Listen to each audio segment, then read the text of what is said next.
Indian philosopher Osho हमेशा से कहते थे कि हमारा ईगो ही हमारी मेन प्रॉब्लम है। पर कैसे?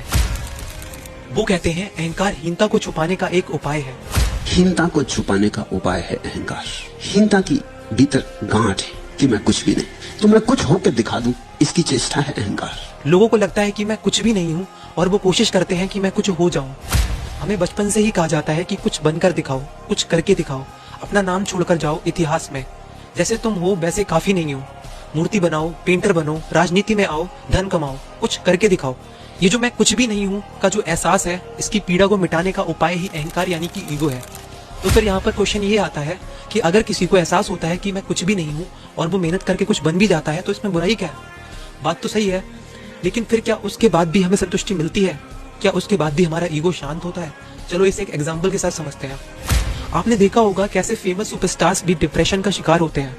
सबसे अमीर इंसान होने के बाद भी इलॉन मस्क का अकेलापन, उनकी इनसिक्योरिटीज और उनका तनाव देखिए।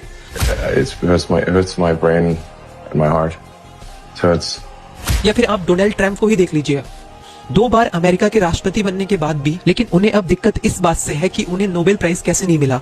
दुनिया का सबसे ताकतवर देश का प्रेसिडेंट बनना, वो भी 2 बार, ये काफी नहीं है। ईगो और बड़ा बनना चाहता है, इसलिए ट्रंप अब अपनी तुलना ओबामा से करते हैं। ओशो कहते हैं तुलना यानी कि कंपैरिजन ही हमारे दुख का कारण है।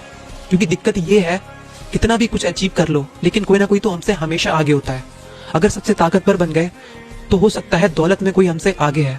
अगर सबसे अमीर बन गए तो हो सकता है हमसे सुंदरता में कोई आगे है। इसलिए ओशो कहते हैं सवाल ये नहीं है कि तुम कुछ बने या फिर नहीं बने, सवाल ये है क्या तुम कुछ बनने के बाद भी या कुछ अचीव करने के बाद भी शांत हो या फिर नहीं।